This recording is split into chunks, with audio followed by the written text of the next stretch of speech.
તો ફાઇનલી હે guys, good morning, જય શ્રી કૃષ્ણ, જય માતાજી. તો આપણે આવી ગયા છીએ દુકાને ને આપણો શોર્ટ વિડીયો, લોંગ વિડીયો બધું અપલોડ થઈ ગયું છે. તો ચેનલમાં જઈને જોઈ આવજો પાછા.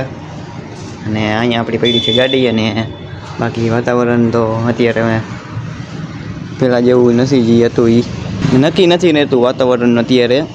કંઈક વાતાવરણ શરદીનું થઈ જઈએ, કંઈક ગરમીનું થઈ જઈએ, કંઈક ચોમાસું આવી જઈએ. ને બાકી ગાઈસ, જે આપણે શોર્ટ વિડીયો જે લાસ્ટમાં અપલોડ કર્યો ને એ બાપુ ઉપર કોન્ટેન્ટ હતું. તો બાપુ કેવું મજા આવી ના, એડિટિંગ સારું હતું, બધું સારું હતું વિડીયો. તો પહેલાં એ કે તું મને એ કે તે ઉતાર્યો કંઈ કે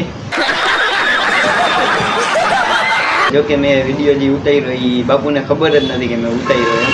પછી વિડીયો અપલોડ થઈ ગયો ને યુટ્યુબમાં બાપુએ જોયું ને ત્યાં કીધું કે આ તે ઉતાર્યો કંઈ. એટલે બાપુને એ બાબતની કાંઈ વિડીયો બાબતની કંઈ ખબર જ નથી. તો ગાઈઝ, આપણે અહીંયા કરી છીએ વોઇસ ઓવર. અને દુકાને આવી ગયા છે બાપુ ઘરેથી. અને આવી રહ્યા આપણા બાપુ. અને હજી કાંઈ આપણે વિડીયો ઉતારી એ બાબતની કંઈ ખબર જ નથી બાપુને. તો ફાઇનલી ગાઈઝ, આપણે ફ્રીજમાંથી કાઢી લીધો છે બરફ. કેમ કે હજી સાફ કરવા, હજી કડમાં બરફ જામી ગયો હોય ને એને આપણે આ પાડી દીધો છે નીચે. અને આ બધા આપણા રેગ્યુલર કટરા છે. આ બધા ભાંગવાના છે, લાલ પેટીમાં નાખવાના છે. લાલ પેટી તો તમને યાદ જ હશે, પહેલાંના વિડીયોમાં કહી દીધું છે એમાં શું આપણે રાખી. વન્સ અગેન ગાઈઝ, આપણે અહીંયા પાછું વોઇસ ઓવર કરીએ છીએ. અને હું ને બાપુ અહીંયા કાપી રહ્યા છીએ બરફ. એટલે જે નાના નાના ટુકડા હતા દેખાડ્યા હતા તે રીતના આપણે કટકા કરીએ છીએ. જોઈ શકો છો આવી રીતના. હા શું ગાઈઝ, બંધ. મમ્મી કેમ ગયા?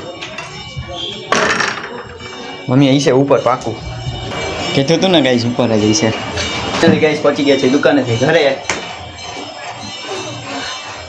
હા, તો જગ્યાએ પગ મેકવામાં ધ્યાન રાખવું.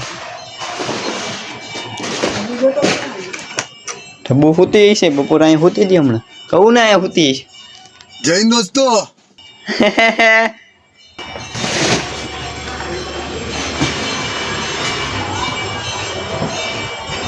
આમાં હાલવું ને ગાઈસ, ઓમ બહુ મુશ્કેલ તો નહીં, પણ ધ્યાન રાખીને હાલવું પડે. વળી ભાંગી જાય તો ઠેલી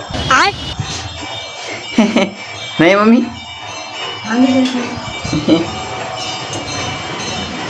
અને આપણે બાપુ સામે જે વિડીયો ઉતાર્યો ને એમાં વોઇસ ઓવર કરીશ. એ જો આમ ધીમે ધીમે આવે, રસ્તો ગોતતી.